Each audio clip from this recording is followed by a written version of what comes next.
주여. 아멘. 할렐루야. 코로나19가 작년 1월 달부터 시작되어서 거의 만 2년 가까이 지나고 있습니다.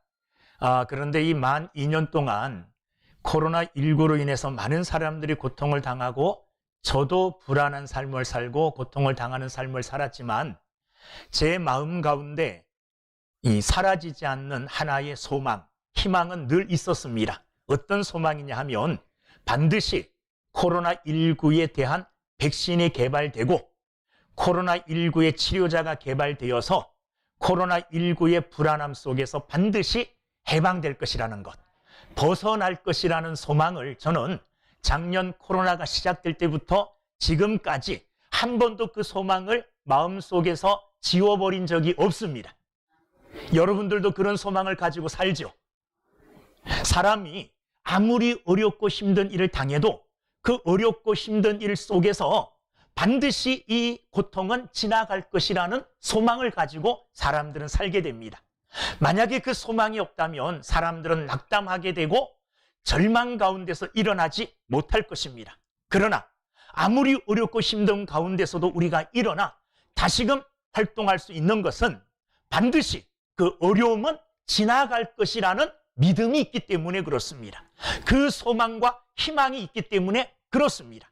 개인적인 삶이 그렇고 국가적인 생활이 그렇습니다. 아무리 어렵고 힘든 일이 국가적으로 다가오더라도, 가정에 다가오더라도, 개인에게 다가오더라도 이 어려움과 절망의 순간이 영원토록 지속되지 않을 것이라는 그 소망, 이것이 우리를 다시 살아가게 해줍니다. 이스라엘 백성들도 그런 어려움과 절망을 맞이했습니다. 그러나 그 어려움과 절망 속에서도 그들은 소망과 희망을 버리지 않았습니다. 오늘 본문 말씀이 그 말씀이에요.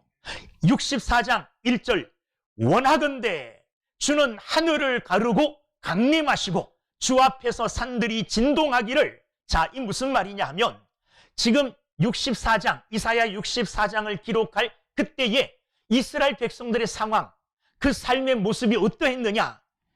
64장 10절과 11절을 우리 잠깐 넘겨서 보면, 자, 그 당시에 그들의 상황이 어떠했느냐. 형편이 10절부터 11절 함께 읽어보겠습니다. 시작. 주의 거룩한 성읍들이 광야가 되었으며 시온이 광야가 되었으며 예루살렘이 황폐하였나이다. 우리 조상들이 주를 찬송하던 우리의 거룩하고 아름다운 성전이 불에 탔으며 우리가 즐거워하던 곳이 다 황폐하였나이다. 이렇게 기록하고 있어요. 이스라엘 백성들이 바벨론의 침공을 받아서 그 모든 살던 삶의 터전들이 다 황폐해졌다는 겁니다. 특별히 그들이 마음에 소망을 두고 그들이 항상 바라보던 성전도, 예루살렘 성전도 어떻게 되었느냐? 황폐하게 되었다는 겁니다. 그리고 바벨론이 침공하여서 땅만 황폐하게 한 것이 아니라 사람들을 포로로, 정말 쓸만한 사람, 유능한 사람들은 다 포로로 끌고 가버렸어요. 그러니까 이스라엘 백성들의 지금 현 상황은 어떤 상황이겠습니까? 절망적인 상황, 소망이 없는 그런 상황이에요. 그런데 그런 절망적인 상황 가운데서도 이스라엘 백성들을 대표하는 이 선지자는 이스라엘 백성들의 마음을 담아 하나님 앞에 뭐 하고 있습니까? 기도하고 있다는 거예요. 여전히 그 마음 속에서 소망을 버리지 않고 있다는 겁니다. 희망을 버리지 않고 있다는 겁니다. 여러분, 현 상황은 절망이지만 그러나 그 절망 가운데서도 여전히 뭐 하고 있느냐? 강렬하게 희망을 보여주고 있다는 겁니다. 강렬하게 희망을 소망하고 있다는 겁니다. 그 희망은 누구를 향한 희망이냐? 하나님을 향한 희망인 줄로 믿습니다. 그들은 소망을 가지고 절망 중에서도, 정말 황폐한 가운데서도 낙담하지 아니하고 그들의 하나님 여호와를 향하여 기도합니다. 여러분, 기도는 우리의 소망입니다. 기도는 우리의 능력입니다. 내가 아무리 어렵고 힘든 상황에 처해 있을지라도 기도는 우리를 힘나게 하고 우리를 소망 가운데 붙잡아주는 하나님의 능력이 됩니다. 이스라엘 백성들은 그런 절망 가운데서도 소망을 잃어버리지 않고 하나님을 향하여 소망 가득히 마음에 품고, 소망을 가득히 마음에 품고 하나님을 향하여 기도하고 있습니다. 이 기도 속에서 우리는 뭘 볼 수 있느냐? 첫째, 이스라엘 백성들이 강력하게 소망하는 게 있어요. 열망하는 게 있습니다. 그건 뭐냐? 하나님께서 이스라엘 백성들 가운데 시급하게 강림하여 주실 것을 청원하고 있습니다. 1절 말씀 보십시오. 64장 1절, 원하건대 주는 하늘을 가르고 강림하시고, 하늘을 가르고 강림해 달라는 겁니다. 이 말은 무슨 말입니까? 하나님께서 이제 우리를 그냥 지켜만 보지 마시고 하늘을 가르고 우리 가운데 나타나셔서 우리의 삶에 뭐 해달라는 거예요? 개입해달라는 겁니다. 우리의 삶을 하나님이 간섭하여 주시어서 지금 어렵고 힘든 이런 절망 가운데 있는데 하나님이 찬이 찾아와 이제 그 가운데에 하나님의 권능, 하나님의 능력을 나타내 주시옵소서. 하늘을 가르고 우리 가운데 임재하여 주시옵소서. 우리 가운데 강림하여 주시옵소서. 그리하여 우리의 삶에 개입해 달라는 겁니다. 여러분, 우리의 삶이 아무리 절망적이고 우리의 삶이 아무리 힘이 들어도 하나님께서 우리의 삶에 강림하셔서 찾아오셔서 우리의 삶에 간섭하여 주신다면 아무리 어렵고 힘든 상황에 처해 있을지라도 우리에게는 소망이 생기게 되는 겁니다. 그 어려움과 그 힘듦을 하나님께서는 단번에 해결해 주실 수 있는 뭐가 있으십니까? 능력이 있으십니다. 오늘 우리도 이와 같은 기도를 해야 될 줄로 믿습니다. 하나님, 하늘을 가르고 하나님께서 친히 우리의 삶 가운데 강림하여 주시옵소서. 우리의 역사 가운데 강림하여 주시옵소서. 그리하여 하나님의 능력을 보여주시옵소서. 하나님의 은혜와 하나님의 사랑을 보여주시옵소서. 이렇게 우리 또한 기도하는 사람들이 돼야 될 줄로 믿습니다. 아까 읽었던 10절, 11절 뒤에 12절 말씀, 여기에도 그와 같은 이스라엘 백성들의 마음의 소망, 열망이 담겨져 있습니다. 12절 말씀 시작. 여호와여, 이 일이 이러하거늘 주께서 아직도 가만히 계시려 하시나이까? 주께서 아직도 잠잠하시고 우리에게 심한 괴로움을 받게 하시려나이까? 우리로 하여금 정말로 고통 중에 절망 중에 있는데 하나님 여전히 잠잠하시렵니까? 잠잠하지 마시고 가만히 있지 마시고 하늘을 가르시고 우리 가운데 강림하여 주시옵소서. 이런 열망, 이런 소망을 기도하고 있습니다. 자, 두 번째 이 기도를 통해서 우리가 알 수 있는 것은 하나님께서 강림하실 때에는 하나님의 놀라운 권능과 위엄이 나타난다는 겁니다. 하나님이 강림하시는데 아무 소리 없이 조용히, 물론 이렇게도 강림하셔서 하나님은 역사하시기도 합니다.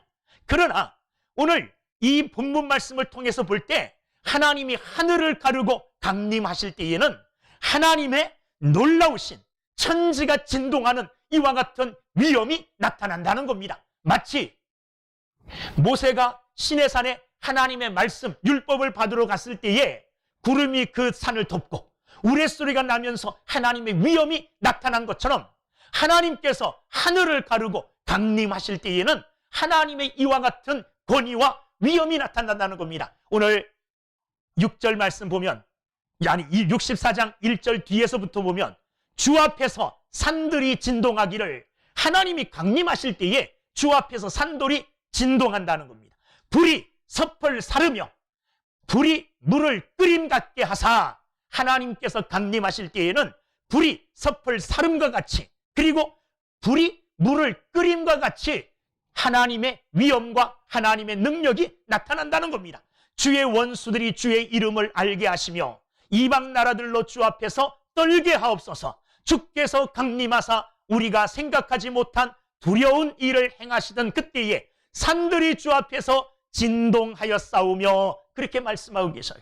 하나님이 임하실 때에는, 강림하실 때에는 이와 같은 하나님의 능력과 위엄이 천지를 진동시킨다는 겁니다. 여기 산을 진동시킨다 1절 끝에 3절 산들이 주 앞에서 진동하였으며, 산들이 진동한다는 겁니다. 산들이 떤다는 거예요. 이때에 이 산은 진짜 산도 가리키지만 산의 비유적인 의미는 산과 같이 우리가 어찌할 수 없는 큰 문제들, 우리가 감당할 수 없는 그런 문제들을 가리켜요. 그런데 그런 문제들도 하나님 앞에서는 떤다는 거예요. 하나님 앞에서는 아무것도 아니라는 것입니다. 하나님이 임재하실 때에, 하나님이 강림하실 때에, 하나님이 내 삶에 개입하실 때에 산들도 진동하며 그 하나님의 능력과 하나님의 위엄으로 말미암아 우리 앞에 있는 문제는 아무것도 아닌 게 된다는 거예요. 마치 3절에, 자, 3절 말씀에 이런 말씀이 있습니다.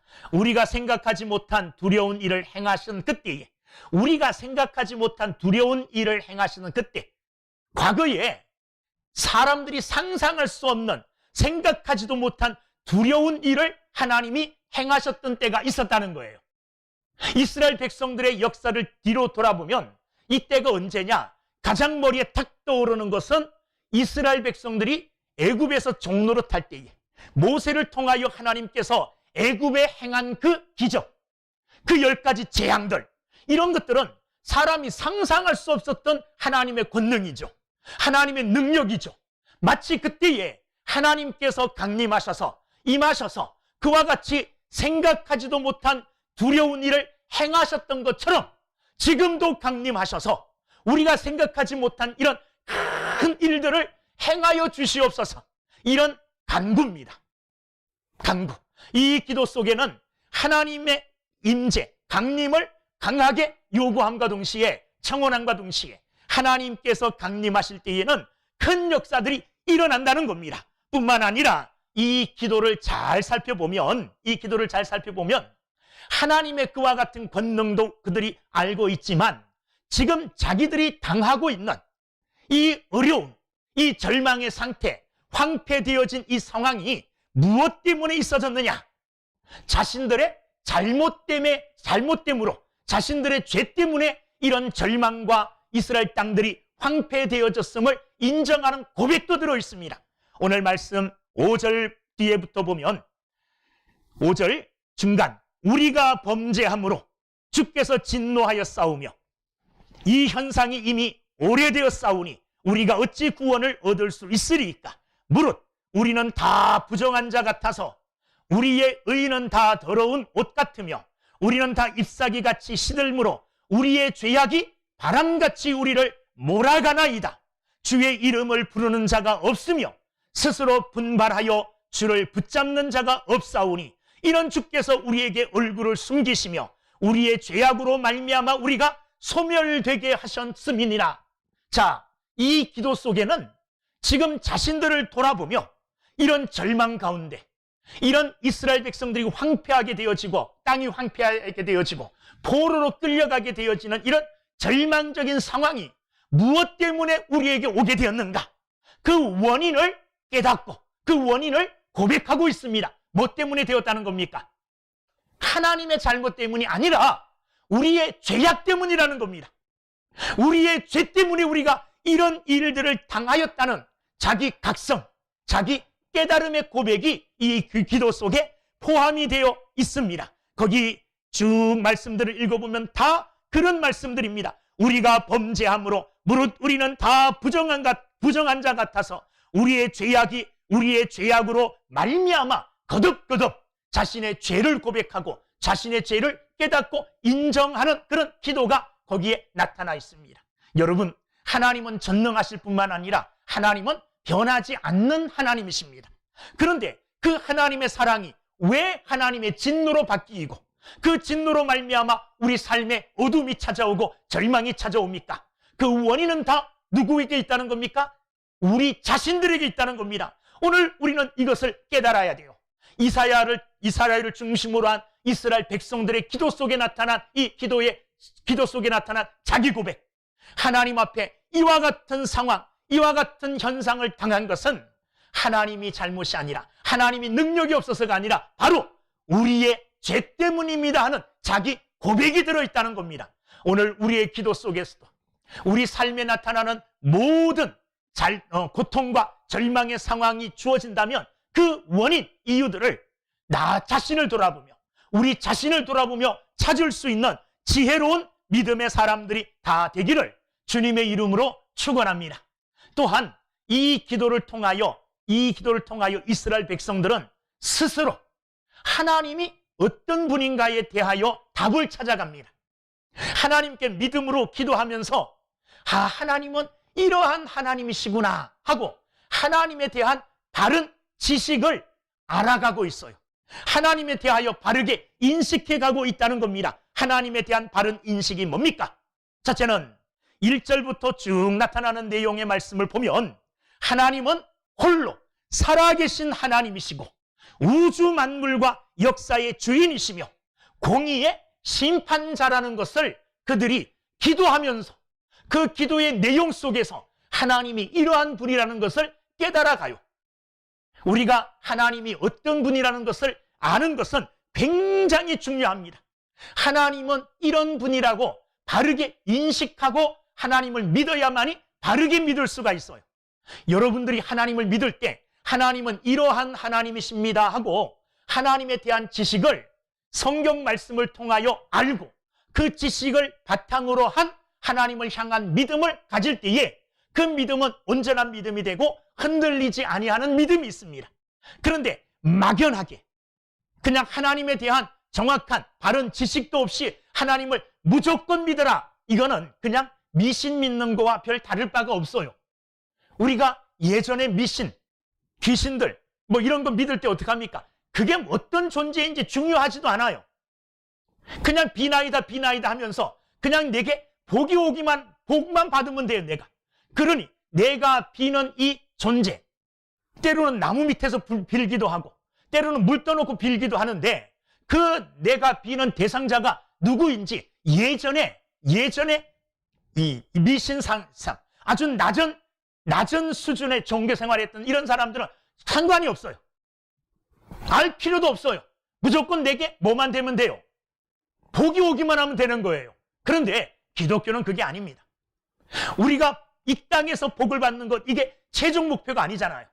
우리가 믿는 바는 내가 믿는 하나님이 어떤 분인가 알고 바른 하나님을 안 지식 속에서 하나님은 이런 하나님이시구나. 하나님은 천지를 창조하실 뿐만 아니라 지금도 홀로 살아계셔서 천지 만물을 주관하시고 섭리해 나가시는 우주의 주인 되신다는 이런 지식 속에서 그분을 믿는 것, 이게 바른 믿음이에요. 그리고 그분은 나를 지극히 사랑하시지만 이 사랑이 올바르게 집행되어지고 올바르게 내게 임한다는 겁니다. 올바른 질서를 따라 내게 이 사랑이 온다는 거예요. 하나님은 우리를 사랑하시지만 하나님의 법 안에서 우리를 사랑하셔요. 그 사랑이 우리에게 활용되어지고 우리에게 적용되어지기 위해서는 하나님의 공의와 함께 그 사랑이 우리에게 나타난다는 겁니다. 하나님은 하나님의 사랑이 임하고 하나님의 은혜가 우리에게 임하였을 때에 그것을 믿음으로 받는 자들에게는 하나님의 사랑이 유효해요. 그러나 그것을 거부하는 사람들에게는 하나님의 사랑이 공의로 오히려 우리에게 심판으로 다가온다는 것을 우리는 알아야 됩니다. 이런 하나님이세요. 우리가 성경을 중요하게 여기는 이유는 성경 말씀을 통하여 하나님이 어떤 분인가를 알게 된다는 거예요. 그래서 말씀을 통하여 바르게 하나님을 알고 바르게 안 그 하나님을 중심, 기본으로 해서 그 하나님을 믿는 거예요. 여러분들이 믿는 하나님 어떤 하나님이십니까? 여러분은 너무나 잘 알아요. 전능하사 천지를 만드신 하나님 아버지를 내가 믿사오며, 거기에 다 나와 있잖아요. 전능하사 천지를 만드신 하나님, 그리고 아버지라고 말하죠. 이스라엘 백성들이 기도하는 중에 하나님이 어떤 분인가를 알아가는데 하나님은 천지를 창조하시고 전능하신 하나님이실 뿐만 아니라 홀로 살아계셔서 이 세상을 주관해 나가시는 하나님이실 뿐만 아니라 바로 그 하나님이 내 아버지가 되신다는 거예요. 8절 말씀을 보십시오. 8절, 그러나 여호와여 이제 주는 우리 아버지시니이다. 하나님이 뭐가 되신다고요? 아버지가 되신다고요. 하나님은 두려우신 분이에요. 천지를 창조하신 위엄이 넘치는 분이에요. 그럼에도 불구하고 그 하나님은 나의 아버지가 되신다는 거예요. 이 얼마나 놀랍습니까? 이 얼마나 놀라운 사실입니까? 우리가 매일 주일마다 모일 때마다 신앙 고백하는 게 그거 아닙니까? 전능하사 천지를 만드신 하나님. 하나님은 전능하사 천지를 만드실 능력이 있으신 분이에요. 근데 그 하나님을 내가 뭐라고 불러요? 아버지라고 부른다고요. 이스라엘 백성들이 지금 절망 가운데, 황폐함 가운데서도 하나님을 향하여 부르짖는 가운데 하나님이 어떠한가를 점점 바르게 인식하여 간다는 겁니다. 하나님은 홀로 살아계셔서 천지 만물을 주관해 나가시며 우리의 심판자가 되시고, 또한 우리의 심판자가 되시는 두려우신 하나님이시지만 그 하나님은 바로 나의 또한 아버지가 되신다는 사실, 이것을 그들은 기도하는 중에 깨달아요. 그리고 바르게 주님 앞에 그 믿음을 고백합니다. 하나님은 나의 아버지가 되십니다. 이렇게 고백하고 있는 것입니다. 사랑하는 여러분들, 하나님을 바르게 안다는 것, 이건 너무너무나 중요한 것입니다. 오늘 저와 여러분들도 하나님을 바르게 알아가는 믿음의 사람들이 다 되기를 주님의 이름으로 축원합니다. 그러면서도 하나님은 나의 아버지가 되신다고 고백하면서도 겸손함을 잃지 않습니다. 8절 말씀에 보면, 그러나 여호와여, 이제 주는 우리 아버지 신이이다. 우리는 진흙이요 주는 토기장이시니 우리는 다 주의 손으로 지으신 것이니이다. 하나님은 우리의 아버지 되시는데 결코 우리가 아버지 되시는 하나님 앞에 교만할 수 없는 이유는, 하나님은 토기장이가 되시고 우리는 토기장이신 하나님의 손에 있는 진흙, 흙에 불과하다는 겁니다. 그러므로 토기장이신 아버지는 그분의 의도대로, 그분의 마음대로, 그분의 선하신 뜻대로 우리를 뭐 할 수 있습니까? 빚을 수 있다는 겁니다. 그러므로 우리 인생 전체를 토기장이신 하나님 앞에 믿음으로 맡기는 겸손함과 또한 하나님 앞에 보여주는 믿음의 순종의 모습을 보일 이 8절 말씀의 고백 속에서 알 수가 있다는 겁니다. 여러분, 하나님은 전능하사 천지를 창조하셨을 뿐만 아니라 지금도 홀로 살아계셔서 우주 만물을 주관하시는 창조주십니다. 주인이십니다. 그런데 그 주인 되시는 하나님이 나의 아버지 되십니다. 나의 아버지 되신다고 해서 내가 마음대로 교만하고 마음대로 할 수 없는 이유는, 여전히 하나님은 나의 아버지실 뿐만 아니라 나의 창조주로, 나의 토기장이시로 그 손에 나는 담겨있는, 잡혀있는 진흙에 불과하다는 것, 그분이 마음대로 나를 빚을 수 있다는 것, 그분의 주권이 아직도 내게 그대로 남아있다는 것, 이것을 인정함으로 겸손함으로 하나님 앞에 쓰는 그런 모습을 8절 말씀에서 보여주고 있습니다. 오늘 이 본문 말씀 이사야 64장은 선지자가 지금 힘들고 어렵고 절망 가운데 있고 황폐한 나라를 바라보면서 이 상황을 하나님 외면하지 마시고, 이 상황을 바라보시면서 잠잠해하지 마시고 하늘을 가르시고 지금 이 상황 가운데, 이 어렵고 힘든 가운데 강림하여 주시옵소서 하고 기도하는, 그래서 주의 강림을 기다리는 자의 기도입니다. 그런데 주의 강림을 기다리는 자의 기도를 통하여서 이 이스라엘 백성들뿐만 아니라 지금도 여전히 주님의 강림을 기다리며 사는, 소망 가운데 사는 믿음의 사람들에게 주님을 기다리며 어떻게 살아야 되는 것을 오늘 이 기도를 통해서 우리에게 보여주고 있습니다. 우리 또한 지금 주님의 강림하심을 기다리고 있죠. 아주 가까운 첫 번째는 지금 코로나19로 인하여 어려운 상황 가운데 있습니다. 인간이 아무리 지식이 많고 지혜로워서 백신을 만들고 치료제를 만들어 간다 그래도 지금 변종 코로나를 사실 따라가지 못해요. 지금도 아프리카에서 이상한 변종이 생겨가지고 이것 때문에 각 나라들이 지금 아프리카에서 오는 나라들을 못 오게, 우리나라도 아프리카 8국가가 우리나라에 입국하지 못하도록 입국을 막았다 그럽니다. 이거는 그냥 이 침으로 이렇게 전파되는 게 아니라 뉴스를 보니까 공기를 통해서 전파된대요. 이 건물에서 저 건물로 전파될 수 있대요.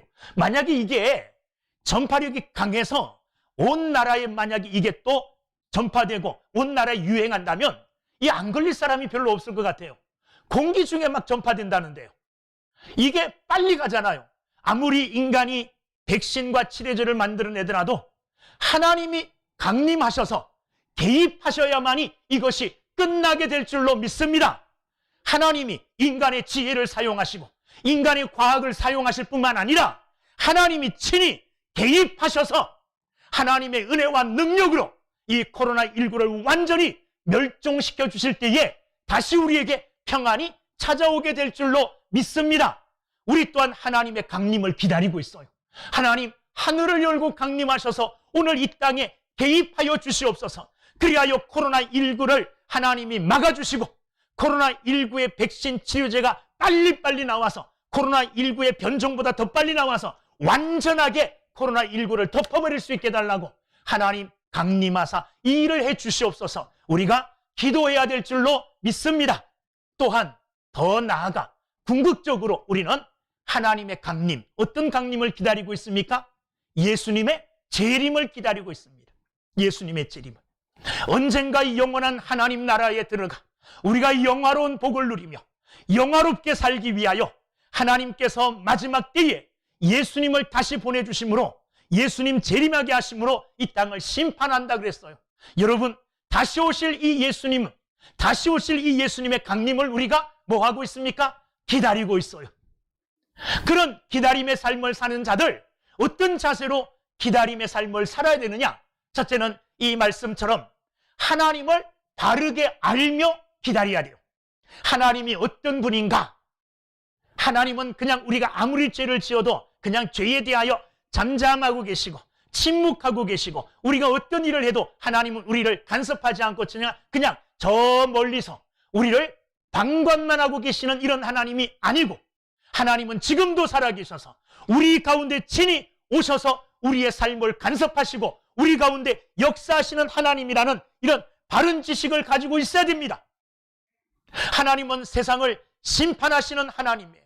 하나님의 심판의 기준은 내가 얼마나 착하게 살았느냐, 열심히 살았느냐, 얼마나 많은 공로를 세웠느냐, 이것이 아니라 내가 너희에게 열어준 구원의 길, 내가 구원의 길로 메시아로 보내준 예수 그리스도, 이것이 나의 구원의 방법인데 이 구원의 방법을 너희가 믿고 받아들였느냐, 예수 그리스도를 믿느냐 안 믿느냐, 이것으로 하나님이 심판하셔요. 심판의 기준이. 이건 말씀을 통해서 우리가 바르게 알아야 돼요. 그래서 믿는 자는 영생으로, 믿지 아니하는 자는 영원한 멸망으로 하나님께서 진노하시고 하나님께서 심판하신다는 것, 이거 우리가 말씀을 통해서 하나님이 어떤 분인가를 바르게 알아야 될 줄로 믿습니다. 두 번째는 어떤 자세로 주의 강림을 기다려야 되느냐? 내가 당하고 있는 오늘 이 모든 일의 책임은 나에게 있다는 것. 사실 코로나19의 책임이 누구에게 있느냐 물어보면 누구에게 있다 다 그럴 거예요. 그런데 믿음을 가진 우리가 이 코로나19에 대하여 책임을 묻는다면 믿는 우리에게 있다고 말할 수 있는 믿음의 사람이 돼야 돼요. 코로나19로 인하여 많이 바뀝니다. 또 많은 사람들이 이 코로나19를 어떻게 생각하느냐, 믿음의 사람은 어떻게 받아들여야 됩니까? 아까도 우리 장로님이 기도했듯이 이 코로나19를 통하여 우리의 믿음을 점검해야 돼요. 우리가 어떻게 살아왔는가? 하나님이 큰 은혜와 복을 주셨음에도 불구하고 그 은혜가 은혜됨을 깨닫지 못하고 그 은혜를 누리지 못하고 감사하지 못하고 살았던 우리라면 우리가 그것 때문에 회개해야 돼요. 오늘 당하고 있는 형편과 사정을 바라보며 이 모든 원인들은, 이 모든 불행과 절망의 원인들은 바로 나에게 있었나이다, 이렇게 자신을 인정하고 자신의 죄를 인정하는 이런 자세로 주님을 기다리는 사람들이 돼야 됩니다. 다른 사람들에게 책임을 넘기고 나는 아니라고, 내가 아닐 수 없지요. 우리도 이 세대를 살아가는 한 사람이잖아요. 그러므로 이 세대가 당하고 있는 이런 불행과 이런 어려움에 책임이 전혀 내게는 없다, 이렇게 말할 수 없어요. 특별히 믿음의 사람이잖아요. 특별히 믿음으로 구원받은 하나님의 백성들이죠. 하나님의 백성들은 더욱더 이 세대에 대한 책임을 지는 이런 믿음이 있어야 된다는 거죠. 세 번째는 이 모든 어려움과 불행이 나 때문이라면 이 나 때문이라는 것에 대한 하나님 앞에 철저한 회개가 있어야 돼요. 이런 회개하는 삶으로 주님의 강림을 기다리는 믿음의 사람이 돼야 될 줄로 믿습니다.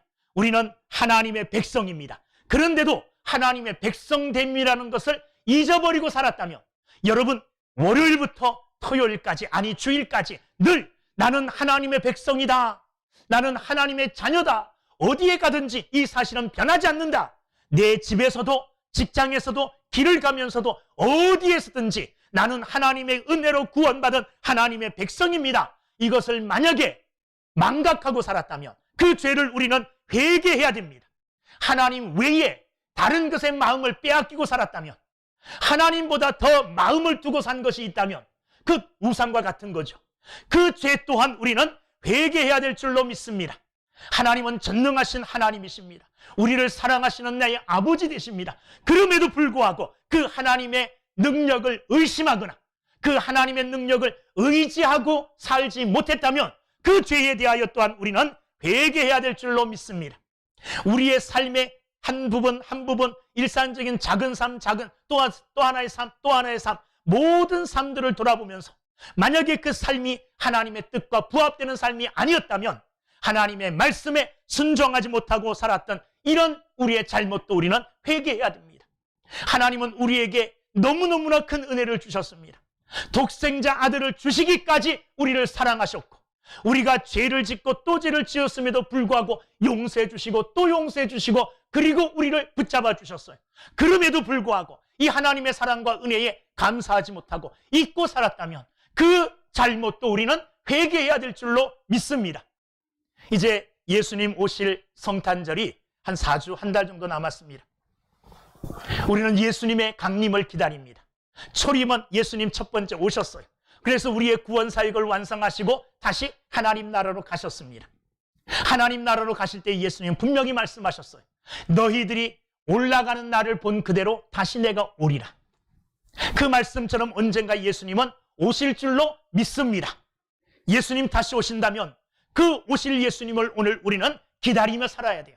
어떤 자세로 기다려야 되느냐? 말씀을 통하여 내 삶에서 역사하시는 하나님이 어떤 분인가를 잘 생각하면서, 아, 하나님은 이런 하나님이시구나, 하나님에 대한 바른 지식과 바른 이해, 바른 인식을 가지고 살아가야 됩니다.